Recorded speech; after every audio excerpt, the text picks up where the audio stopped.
Have you ever wondered why the concept of reincarnation, so prevalent in ancient wisdom traditions, seems absent from modern Christianity? What if I told you that the early Christians actually embraced the idea of multiple lives as a path to spiritual perfection? In today's deep dive, we're going to uncover one of the most controversial decisions in Christian history, the systematic elimination of reincarnation from Christian doctrine. This isn't just another history lesson. It's a journey that will challenge everything you thought you knew about early Christianity and might even transform your understanding of spiritual evolution. Get ready to explore the hidden manuscripts, lost teachings, and powerful figures who shaped and reshuffled the spiritual destiny of billions. The concept of reincarnation isn't just some New Age fantasy. It's deeply woven into the fabric of human civilization. Picture yourself walking through the grand temples of ancient Egypt, where hieroglyphic inscriptions speak of the soul's journey through multiple lives. The Egyptians called it Wheel of Life, believing that each incarnation was like a spoke in an eternal wheel of spiritual evolution. In the mystical valleys of India, the concept took an even more sophisticated form. The ancient Vedic texts speak of samsara, the continuous cycle of birth, death, and rebirth. But here's what's fascinating. They didn't see it as punishment. Instead, imagine reincarnation as a cosmic school where each life offers new lessons, new challenges, and new opportunities for growth. The Greeks, those masterful philosophers we still quote today, took this concept and gave it a rational framework. Pythagoras, the same genius who brought us mathematical theorems, claimed to remember his past lives in vivid detail. He spoke of being a warrior in the Trojan War and could describe battles as if he'd been there yesterday. Plato, in his famous work, The Republic, presents the myth of Er, a soldier who died in battle and returned to life with detailed accounts of the afterlife and the soul's journey through multiple incarnations. But here's what makes this really interesting. These weren't isolated beliefs. From the Celtic Druids of Britain to the indigenous shamans of the Americas, reincarnation appeared in surprisingly similar forms across cultures that had no apparent contact with each other. It's as if this understanding of the soul's journey was a universal truth that humanity discovered independently again and again. What's particularly compelling is how these ancient cultures used reincarnation as a tool for moral development. They weren't just saying, "You'll come back." They were saying, "You'll come back with the exact opportunities you need to grow." Imagine karma not as cosmic punishment, but as a perfectly calibrated educational system, delivering exactly the experiences each soul needs for its evolution.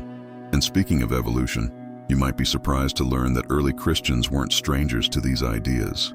In fact, some of the most influential early Christian thinkers saw reincarnation as perfectly compatible with Christ's teachings. But that brings us to our next chapter in this fascinating story. Imagine being in Alexandria, Egypt, in the 2nd century AD. The city is a melting pot of ideas, where Greek philosophy meets Egyptian mysticism and Jewish wisdom encounters emerging Christian thought. In this intellectual crucible, we find Origen of Alexandria, perhaps the most brilliant Christian thinker of his time. Origen wasn't just any theologian. He was the head of the famous Catechetical School of Alexandria, the ancient equivalent of a prestigious theological university. What makes Origen's perspective so fascinating is how he interpreted Christian teachings through the lens of reincarnation, or as he called it, the restoration of all things. He saw Jesus' teachings about resurrection not as a one-time event at the end of the world, but as part of an ongoing process of spiritual evolution through multiple lives. But Origen wasn't alone. Clement of Alexandria, his predecessor, wrote about the soul's journey through multiple lives as a ladder of spiritual ascent. Even Saint Jerome, who later became critical of these ideas, initially supported them. These weren't fringe beliefs. They were mainstream interpretations in many early Christian communities. The evidence for this early Christian acceptance of reincarnation appears in surprising places. The Dead Sea Scrolls, discovered in the 20th century, contain passages suggesting that some Jewish sects contemporary with early Christianity believed in the soul's multiple lives.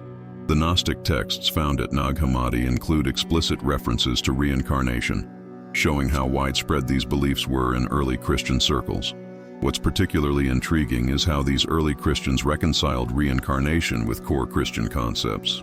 They saw it as perfectly aligned with the idea of divine mercy and justice. After all, they argued, Wouldn't a loving God give souls multiple chances to achieve salvation? They pointed to Jesus' words about John the Baptist being Elijah returned, seeing it as clear evidence that the Master himself taught about reincarnation. These early Christians developed a sophisticated theology around reincarnation. They saw each life as an opportunity for the soul to become more Christ-like, viewing the process as a gradual transformation rather than a sudden conversion.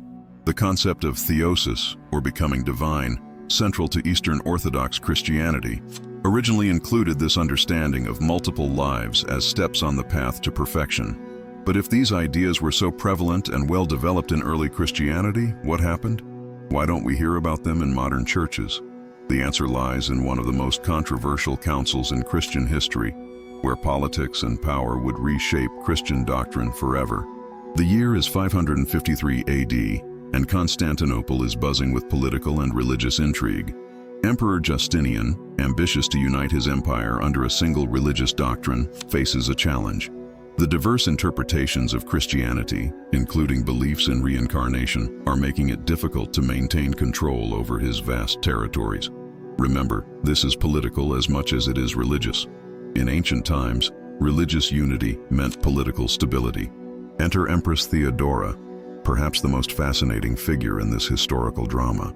A former actress who rose to become the most powerful woman in the Byzantine Empire. She had her own agenda in this theological dispute. Together with Justinian, she orchestrated what would become one of the most consequential religious councils in history. The Second Council of Constantinople wasn't just another church meeting.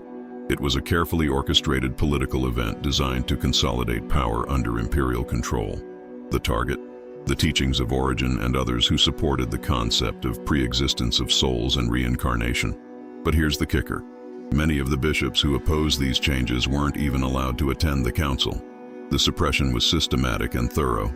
The council declared anathema, formal curse, on anyone teaching pre-existence of souls or reincarnation. Books were burned, teachers were exiled, and a centuries-old understanding of Christian spirituality was officially branded as heresy.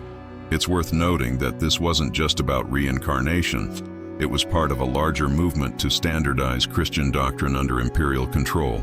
What makes this particularly intriguing is that the council's decisions weren't universally accepted at the time. Many Christian communities, especially in the East, continued to hold these beliefs privately. Some historians suggest that the real reason for suppressing reincarnation was that it gave individuals too much spiritual autonomy.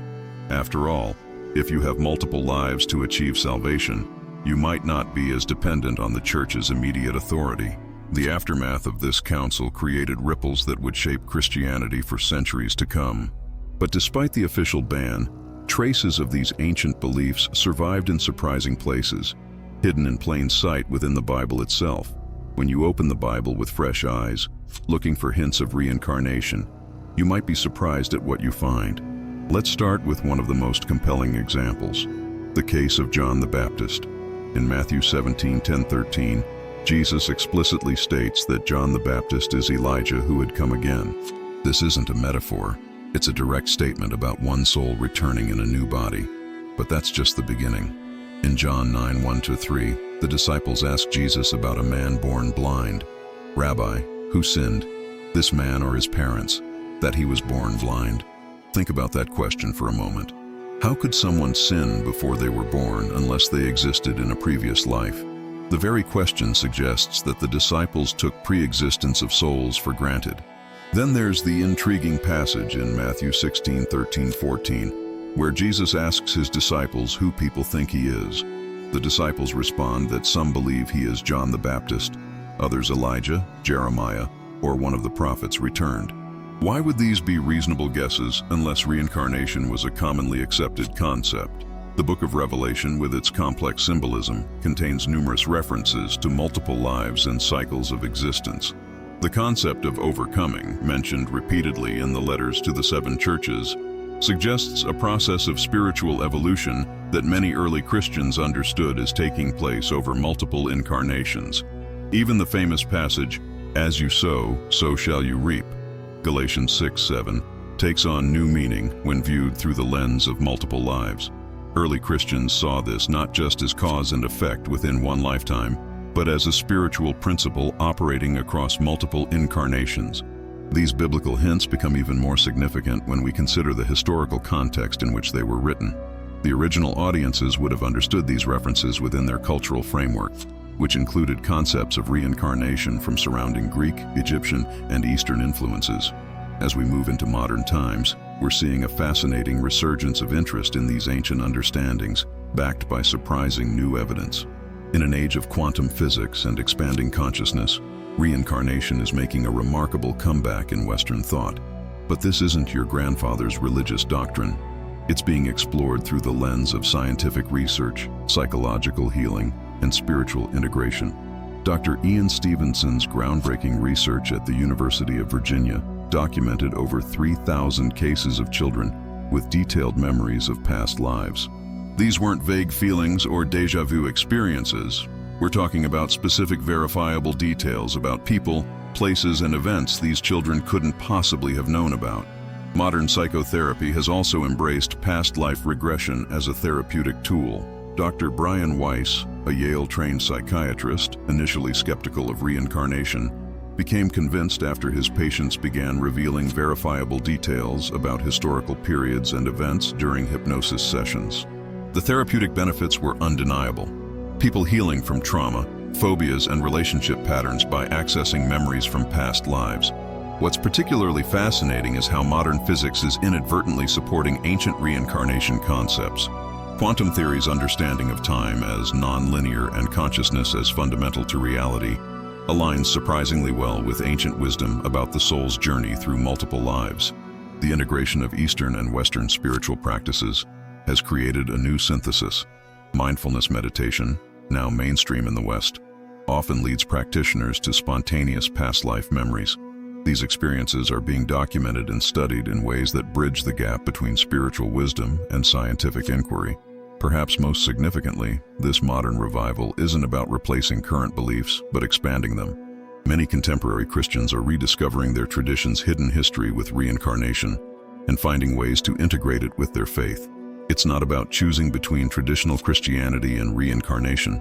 It's about recovering a lost piece of spiritual wisdom that enriches both. As we've journeyed through this fascinating exploration of reincarnation in early Christianity, we've uncovered truths that have been hidden for centuries. But this isn't just about historical discovery. It's about reclaiming a profound spiritual understanding that has the power to transform how we view our lives, our purpose, and our potential for growth. If this journey has sparked something in you, a recognition, a curiosity, or a desire to learn more, you're not alone. We're part of a growing community of seekers who aren't afraid to ask deep questions and challenge traditional narratives in search of greater truth. I invite you to be part of this spiritual renaissance. Hit the subscribe button to join our community of conscious explorers. By subscribing, you'll ensure you don't miss our upcoming videos on hidden spiritual wisdom, lost Christian teachings, and the intersection of ancient wisdom with modern understanding. Share this video with someone who's ready to expand their spiritual horizons. Remember, every share could help someone discover the missing pieces of their own spiritual puzzle. Let's continue this journey together, uncovering the sacred truths that have the power to transform our understanding of life, death, and everything in between.